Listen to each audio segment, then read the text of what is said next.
So the other day I was here, a little after work trip today. The other day I was here and I filmed my first little bit of videos. I've never taken on anything like this before. Not really cool with everybody watching me, but whatever. I got out in the water and spent a good 4 hours out, talked to 5 fishermen, nobody caught anything. I switched stuff up on the way back down the river. I got 2 bites. One of them bent the hook out, and I mean opened the hook wide up. And I should have probably caught that fish, and had I have had my drag where it was supposed to be to begin with, maybe that would have happened. But it didn't. Oh yeah. Oh yeah. Oh, he's taking line.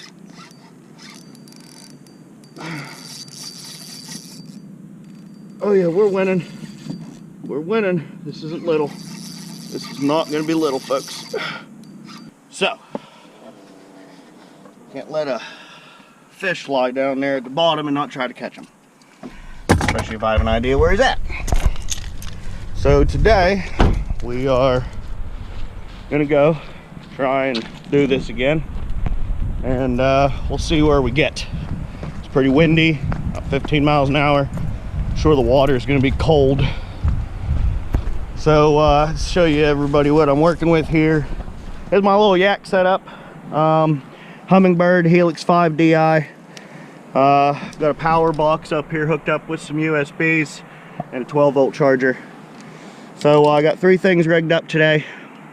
I've got this here Tightline UV, the blue-black purple tip Scott Martin 4-inch. I put that on a wobble head in attempts to try to provide as much motion as I can with all those little sticking off there. And back here we got Deep Creek Lures, thank you, done that kind of line of homeboys. We're gonna play with some of those. I've had good luck with that bait in the past. I had that on a shaky head. And we also have some Super Salt Plus Black Sapphire Z-Hogs hooked up to a jig head. Now that's what I actually caught the fish on the other day.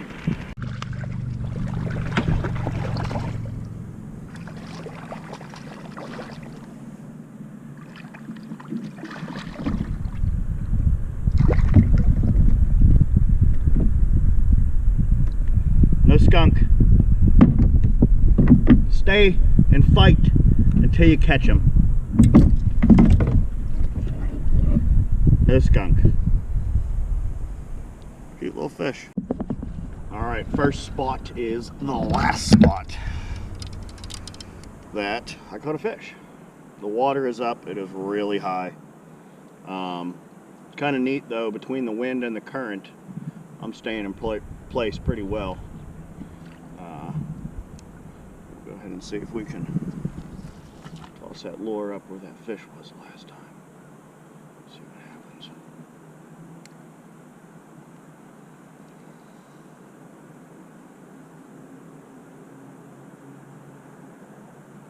See what happens. So it's cold water. Because this water's so cold, I have strategically picked colors. Crawfish like to be blue when the water is cold.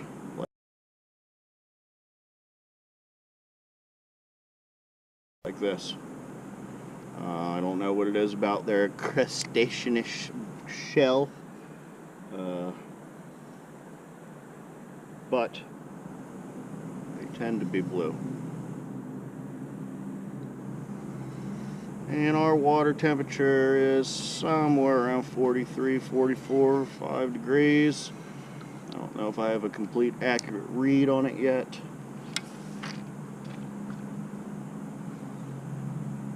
But it was surprising, you know, to catch a fish here last time, because after fishing here for several years now, I don't ever catch a fish in this spot. Although you'd think you would, because there's lots of structure and it's 11 foot deep. But it's awful close to a dam, and there is more structure as we head up the river. We might stop here again, throw a different lure down there, But for now, we're gonna get this paddle on so we never know what you're gonna say. Never know what you're gonna say. That was big. Alright, I just moved about 25 feet here. We're gonna fish a lot of this on the way back. I'm marking just everything in the world is under the water right here, but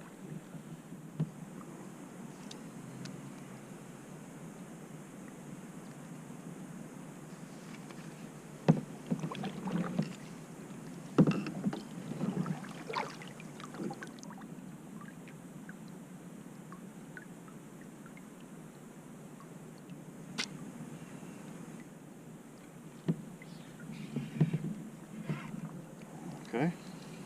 There's a big hang up, and I don't even have an exposed hook, so I hope that just means that.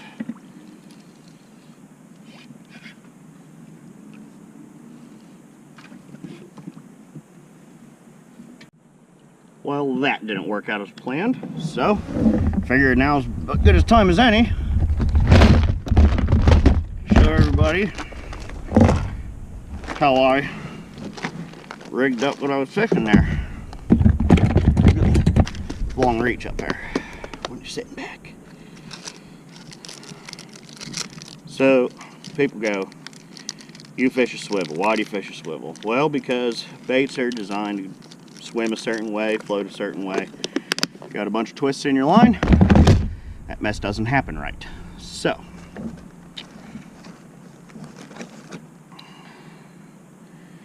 I've had my heart broken too many times in this body of water to fish anything less than 30 pound. So this is 30 pound silver thread. It's a copolymer fishing line. I run it as a leader, works great. I like to tie everything as tight as I can get it with the strongest knots I can. So the first thing I do is I go ahead and tie a Palomar knot onto my swivel.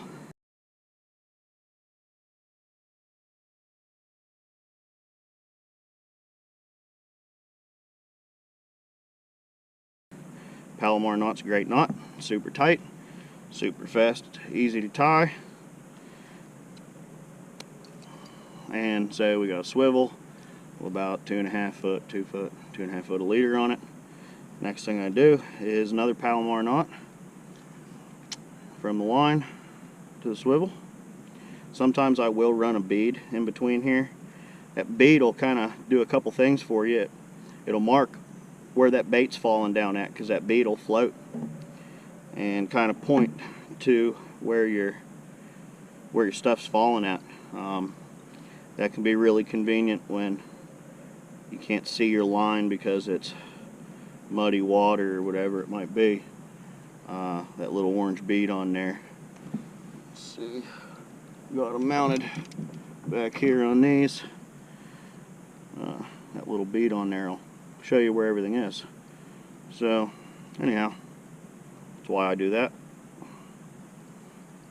Everybody got their own thing. So now we got Palomar knot to Palomar knot through a barrel swivel. Got my hook box here. And it's a 1/4 ounce shaky head. Yum.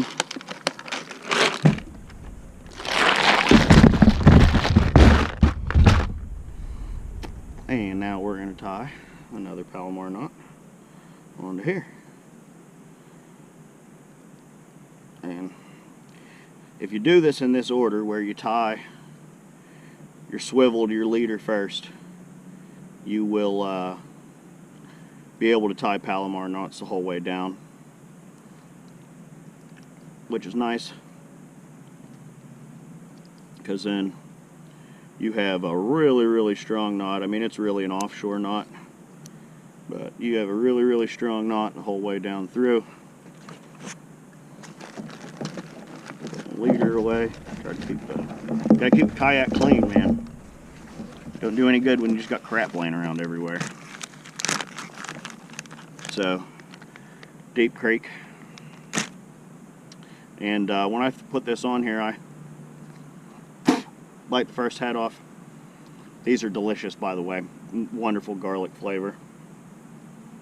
Fishes love them. And we're just gonna spin this guy on there nice and tight until you see it. Pull up real nice onto the head. If you miss a little bit, like I just did, reinsert it.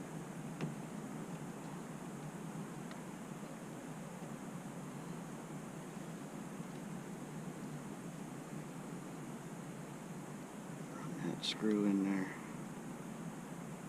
as far as you can get it, and you can see where that hook meets the tail of that thing is literally almost at the tail of it. I really like this because it really prevents you from getting tailed.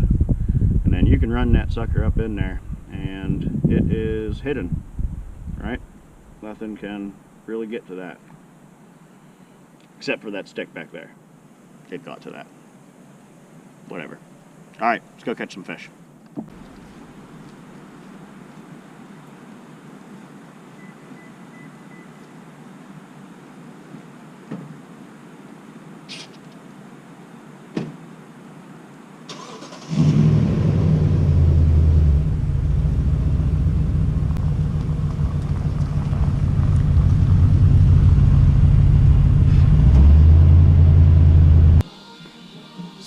So today really didn't go as planned. That was completely different than how I had imagined today going. I expected to see a fish or two. I usually do catch one when I go there, at least one. But you know what, it is fishing. So today was a skunk. Total opposite of no skunk. But we'll go next time. I'm gonna plan another trip, see when I can figure out how to get there. Look, my name's Aaron. You can follow me on FishBrain at @Friedlander, FREEDLANDER, @Friedlander. This will be my second video on the YouTubes. We'll see where this goes. I enjoyed myself so far today. I had a good time fishing, even though I didn't catch anything. It was pretty out. Nice trip, nice paddle up the river, nothing else.